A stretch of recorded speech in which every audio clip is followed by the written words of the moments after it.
Hello, स्वागत है आपका फ्री जीके के चैनल पे। मेरा नाम है किरण भावर।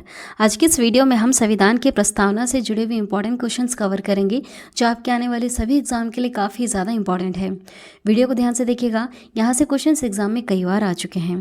लास्ट में क्वेश्चन पूछा है मैंने आपसे, जिसका आंसर आपको कमेंट करना है। चलिए, सबसे पहले हम यह देखेंगे कि भारतीय संविधान की प्रस्तावना उद्देशिका में क्या लिखा हुआ है। इसे प्रस्तावना भी कहते हैं, उद्देशिका भी कहते हैं। देखिए, इसमें लिखा हुआ है, हम भारत के लोग भारत को एक संपूर्ण प्रभुत्व संपन्न समाजवादी पंथ निरपेक्ष लोकतंत्रात्मक गणराज्य बनाने के लिए तथा उसके समस्त नागरिकों को सामाजिक, आर्थिक और राजनीतिक न्याय, विचार, अभिव्यक्ति, विश्वास, धर्म और उपासना की स्वतंत्रता, प्रतिष्ठा और अवसर की समता प्राप्त कराने के लिए तथा उन सब में व्यक्ति की गरिमा और राष्ट्र की एकता और अखंडता सुनिश्चित करने वाली बंधुता बढ़ाने के लिए दृढ़ संकल्प होकर अपनी इस संविधान सभा में आज तारीख 26 नवंबर 1949 को एतद्वत् द्वारा इस संविधान को अंगीकृत, अधिनियमित और आत्मसमर्पित करते हैं। यह लिखा हुआ है संविधान की प्रस्तावना में, जो काफ़ी ज़्यादा इंपॉर्टेंट है। आपको याद रखना है कि कौन सी लाइन, इस लाइन में आपको यह भी याद रखना होगा कि कौन से वर्ड के बाद क्या लिखा हुआ है। इस तरह के प्रश्न भी एग्जाम में कई बार आ चुके हैं। आप इसे बहुत बार रिपीट करेंगे, बार बार पढ़ेंगे तो आप समझ जाएंगे। ठीक है, चलिए अब इस टॉपिक से जुड़े हुए क्वेश्चन हम कवर कर लेते हैं। फर्स्ट क्वेश्चन है, भारतीय संविधान के किस भाग को उसकी आत्मा की आख्या प्रदान की गई? आंसर ऑप्शन ए वाला, प्रस्तावना। नेक्स्ट क्वेश्चन है, संविधान निर्माता ने किस पर विशेष ध्यान दिया है? देखिए, सबसे ज़्यादा ध्यान दिया गया है प्रस्तावना पे। ठीक है, चलिए नेक्स्ट क्वेश्चन है, यह भी हमने पढ़ा, भारतीय संविधान की उद्देशिका को भी हमने ध्यान से पढ़ा। देखिए, धर्मनिरपेक्षता का अर्थ क्या होता है? जो लिखा हुआ है संविधान की प्रस्तावना में, उसके हिसाब से धर्मनिरपेक्ष का अर्थ क्या हुआ इसमें? देखिए, इसका अर्थ होता है राज्य सरकार द्वारा किसी धर्म को स्वीकार नहीं करना। ठीक है, किसी धर्म को स्वीकार नहीं किया गया है राज्य सरकार द्वारा। कोई भी ऐसा राज्य नहीं है जिसका अपना कोई अलग से धर्म हो। ठीक है, नेक्स्ट है, भारत एक धर्मनिरपेक्ष राज्य है। इसका मतलब है कि भारतीय जो राज्य है वो क्या है, इसमें से वह किसी निश्चित धर्म का समर्थन नहीं करता है। हमारे देश में सभी धर्म एक समान है। नेक्स्ट क्वेश्चन है, गणतंत्र का अर्थ क्या हो इसमें? इसमें अर्थ होता है राज्य जहाँ पर अध्यक्ष वंशानुगत रूप से ना हो, है ना। पहले राजा महाराजा में क्या होता था, राजा का बेटा ही राजा बनता था, लेकिन ऐसा नहीं है। गणतंत्र का अर्थ साफ लिखा हुआ उद्देशिका में कि जो हमारा देश है वह गणतंत्र है। ठीक है, मतलब यहाँ पर जो जनता होती है ना, गण का अर्थ होता है जनता और तंत्र मतलब उनका शासन, जनता का शासन होगा यहाँ पर।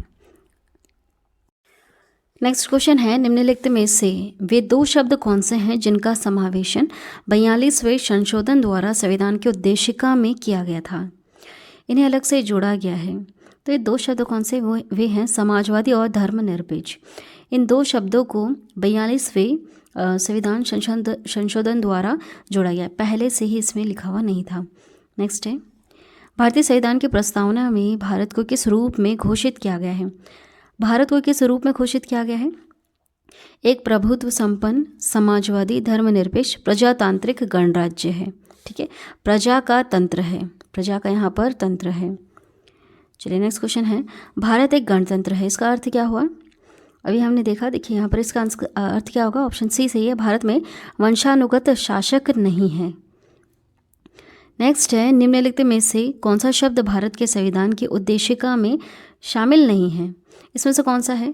देखिए, समाजवादी है, पंथ निरपेक्ष है, प्रभुत्व संपन्न शब्द भी है, लेकिन लोक कल्याण शब्द इसमें जुड़ा हुआ नहीं है। ठीक है, नेक्स्ट क्वेश्चन है, कल्याणकारी राज्य का उद्देश्य क्या है? इसमें से कमज़ोर वर्गों के कल्याण का प्रबंध करना। ठीक है, यह इसका अर्थ होता है। नेक्स्ट है, भारत के गणराज्य मुख्य रूप से माना जाता है क्योंकि राज्याध्यक्ष का चुनाव होता है। यहाँ पर इसका अर्थ ये हुआ, जो नेता होते हैं ना उनको हम चुनते हैं, इनका चुनाव किया जाता है ना, वोट वगैरह होते हैं, चुनाव होते हैं हमारे यहाँ पर, उसके बाद देश का एक नेता चुना जाता है। नेक्स्ट है, भारतीय संविधान की प्रस्तावना के सिलसिले में निम्नलिखित में से कौन क्रम सही है? इसमें से सही क्रम कौन सा है? देखिए, यहाँ पर आंसर होगा ऑप्शन डी वाला, सार्वभौम सत्ता संपन्न समाजवादी धर्मनिरपेक्ष जनवादी गणतंत्र। यह सही है। नेक्स्ट है, भारत में लौकिक सार्वभौमिकता है क्योंकि संविधान की प्रस्तावना प्रारंभ होती है। आंसर क्या होगा यहाँ पर? जो हमारा भारतीय संविधान है इसकी शुरुआत होती है हम भारत के लोग शब्दों से। ठीक है। नेक्स्ट है, भारतीय संविधान की प्रस्तावना पर किस क्रांति का प्रभाव नहीं झलकता है? वह आंसर ऑप्शन डी वाला, चीन की क्रांति 1912। आगे बढ़ेंगे। मूल भारतीय संविधान के अनुसार भारत एक क्या है? यह प्रभुत्व संपन्न लोकतंत्रात्मक गणराज्य है। चलिए आगे बढ़ते हैं नेक्स्ट क्वेश्चन की तरफ। संविधान के अंतर्गत भारतीय लोकतंत्र के आदर्शों को हम कहाँ देख सकते हैं? यह हम देख सकते हैं प्रस्तावना में। ठीक है, संविधान के अंतर्गत भारतीय लोकतंत्र के आदर्शों को हम प्रस्तावना में ही देख सकते हैं। नेक्स्ट है, भारतीय संविधान की प्रस्तावना में जिन आदर्शों एवं उद्देश्यों की रूपरेखा दी गई है उनकी आगे व्याख्या की गई है। मूल अधिकार, राज्य के नीति निर्देशक सिद्धांतों एवं मूल कर्तव्यों में। ठीक है, याद रखिएगा, यह प्रश्न एग्जाम में आ चुका है। नेक्स्ट क्वेश्चन है, संविधान सभा में प्रस्तुत उद्देश्य प्रस्ताव में अभिव्यक्ति विचार को भारतीय संविधान के किस भाग में पूर्णतः शामिल किया गया है? इसको किस में शामिल किया गया है? आंसर क्या होगा? प्रस्तावना। ठीक है, चलिए आगे बढ़ते हैं। निम्नलिखित में से किन उद्देश्यों को भारतीय संविधान उद्देशित नहीं करता है? किन्हें नहीं करता है? तो वह है अंतर्राष्ट्रीय शांति और सुरक्षा की अभिवृद्धि को। नेक्स्ट है, भारतीय संविधान की प्रस्तावना में देश का कौन सा नाम उल्लेखित है? देश का कौन सा नाम उल्लेखित है? इसका आंसर क्या होगा? इसमें से ऑप्शन सी वाला सही है, भारत और इंडिया। भारतीय संविधान किसके द्वारा स्वीकृत है? किसके द्वारा? भारत की जनता के द्वारा। ठीक है, भारत की जनता के द्वारा स्वीकृत है। भारत की जनता को ही मद्देनज़र रखते हुए यह बनाया गया है। नेक्स्ट है, भारत की संप्रभुता किसमें निहित है? किसमें निहित है? भारत की जनता में, है ना। शुरुआत कैसे होती है इसकी? हम भारत के लोग, शुरुआत ही इससे है। ठीक है, भारतीय संविधान की शुरुआत कौन से वर्ड से होती है? हम भारत के लोग शब्दों से। नेक्स्ट है, भारतीय संविधान की संविधान सभा द्वारा अंगीकृत किया गया, कब किया गया? हमने पढ़ा था ना उस पैराग्राफ में, डेट लिखी हुई थी 26 नवंबर 1949 को, याद रखिएगा। नेक्स्ट है, भारत का संविधान पूर्ण रूप से तैयार हुआ था, यह हुआ था 26 नवंबर 1949 को। ठीक है, लेकिन लागू कब किया गया था? इसको पूरी तरह से लागू किया गया था 26 जनवरी 1950 को पूरी तरह से लागू किया गया था ना। 26 नवंबर 1949 को थोड़े बहुत अनुच्छेदों के साथ इसे लागू किया गया था, लेकिन पूरी तरह से कब लागू किया गया था? 26 जनवरी 1950। नेक्स्ट है, भारतीय संविधान कब अंगीकार किया गया था? इसे कब अंगीकार किया गया था? याद रखिएगा, 26 नवंबर 1949 को। निम्नलिखित में से किस तिथि को भारतीय संविधान लागू किया गया था? इसे लागू किया गया था 26 जनवरी 1950 को। देखिए बन के कब तैयार हो गया? 26 नवंबर 1949 को ही बन गया, लेकिन 26 जनवरी 1950 को लागू किया गया। संविधान के उद्देश्य का प्रस्तावना का संशोधन कितनी बार किया गया है? कितने बार संशोधित किया गया है? एक बार। ठीक है, कितनी बार? एक बार किया गया है, 42वां संविधान संशोधन। नेक्स्ट है, भारत के संविधान के प्रस्तावना में प्रथम संशोधन कब किया गया था? इसे किया गया था 1976 में। कब किया गया? 1976 में, आपको याद रखना है। नेक्स्ट है, संविधान की प्रस्तावना सभी भारतीय नागरिकों को निम्न में से कौन सा एक उपलब्ध कराने के लिए वायदा नहीं करती है? तो वह है पूजा की समानता में। ठीक है, नेक्स्ट है,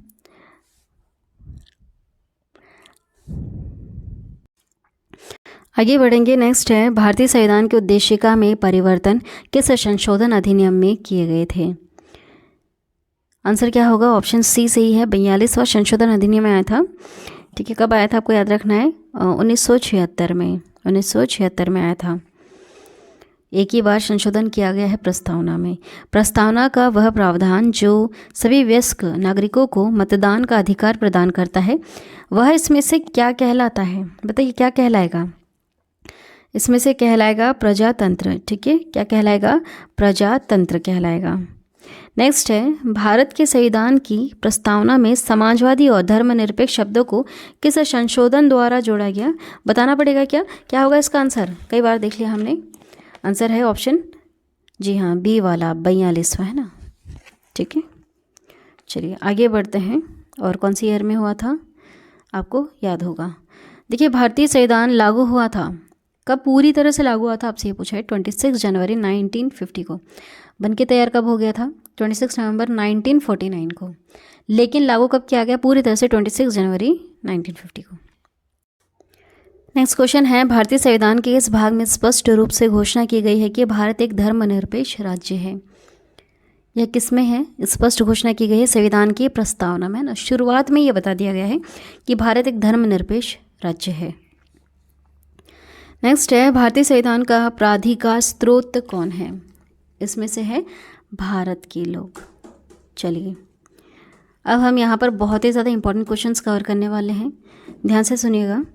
देखिए, संविधान सभा में पंडित जवाहरलाल नेहरू को 13 दिसंबर 1946 को उद्देश्य प्रस्ताव प्रस्तुत किया, जो बाद में जाकर भारतीय संविधान की प्रस्तावना बनता है। संविधान सभा में इसको कब पारित किया गया? 22 जनवरी 1947 को। ठीक है, ध्यान दीजिएगा, काफ़ी ज़्यादा इंपॉर्टेंट है। भारतीय संविधान के किस भाग को संविधान की कुंजी तथा संविधान की आत्मा कहा जाता है? प्रस्तावना को। नेक्स्ट है, भारतीय संविधान की प्रस्तावना को किसने आत्मा के नाम से संबोधित किया है? डॉक्टर ठाकुर प्रसाद भार्गव ने। भारतीय संविधान के किस भाग में इसके लागू होने की तिथि अर्थात 26 नवंबर 1949 का उल्लेख किया गया है? प्रस्तावना में। भारतीय संविधान के निर्माताओं के मन तथा आदर्शों की झलक कहाँ पर देखने के लिए मिलती है? प्रस्तावना में। ठीक है, प्रस्तावना में बहुत ही शॉर्ट में वो सब कुछ लिखा गया है जो हमारी भारतीय जनता के लिए ज़रूरी है। देखिए, प्रस्तावना का वह प्रावधान जो सभी वयस्क नागरिकों को मतदान का अधिकार प्रदान करता है उसे कहते हैं प्रजातंत्र। प्रस्तावना में उल्लेखित शब्दावली हम भारत के लोग, we the people of India, इस संविधान का अनुसरण करता है संयुक्त राज्य अमेरिका के संविधान का। ठीक है, जैसे आपको पता है संविधान के स्रोत आपने पढ़ा होगा। हमारा जो भारतीय संविधान है ये बहुत बड़ा संविधान है और जिस भी देश के संविधान से हमें जो भी अच्छा लगा हमने उसे वहाँ से ले करके थोड़ा बहुत चेंजेस करके हमारे संविधान में उतारा है। तो ये जो लाइन है ये हमने कहाँ से ली है? आपसे पूछा जाए तो ये कहाँ से ली है? यह लाइन वी द पीपल संयुक्त राज्य अमेरिका की संविधान से ली है। नेक्स्ट है, भारतीय संविधान के प्रस्तावना में सामाजिक, आर्थिक व राजनीतिक न्याय को कहाँ से लिया गया? इसे लिया गया है 1917 की रूसी क्रांति से। भारतीय राष्ट्रीय कांग्रेस ने किस अधिवेशन में समाजवाद के अर्थ को स्पष्ट किया? 1955 के आवाड़ी अधिवेशन में। भारतीय संविधान के प्रस्तावना के क्या उद्देश्य हैं? स्वतंत्रता, समानता एवं बंधुता। नेक्स्ट है, संविधान के किसी उपबंध को अस्पष्ट होने पर भारतीय न्यायालय किसका सहारा लेते हैं? प्रस्तावना का। क्या प्रस्तावना को न्यायालय में वैधानिक प्रस्थिति प्राप्त है? क्या नहीं प्राप्त है ना। सर्वोच्च न्यायालय ने किस मामले में यह निर्णय दिया कि संविधान की प्रस्तावना को न्यायालय में परिवर्तित नहीं किया जा सकता? यूनियन इंडिया बनाम मदन गोपाल वाद 1954 में। नेक्स्ट है, किसने समाजवाद का अर्थ स्पष्ट करते हुए कहा था कि हमारा उद्देश्य ऐसी योजना का निर्माण करना है जो समाज के समाजवादी संरचना पर आधारित हो, न कि समाजवाद पर? जवाहरलाल नेहरू ने। नेक्स्ट क्वेश्चन है, भारतीय संविधान की प्रस्तावना को केवल एक बार 42वें संविधान संशोधन अधिनियम 1976 द्वारा संशोधित किया गया। इस संविधान संशोधन द्वारा इसमें जोड़े गए नए शब्द कौन कौन से थे? वे थे समाजवादी, पंथ निरपेक्ष और अखंडता। किस मामले में भारतीय सर्वोच्च न्यायालय ने पंथ निरपेक्षता को संविधान का आधारभूत ढांचा घोषित किया? बॉम्बे बनाम भारत संघ 1994 में।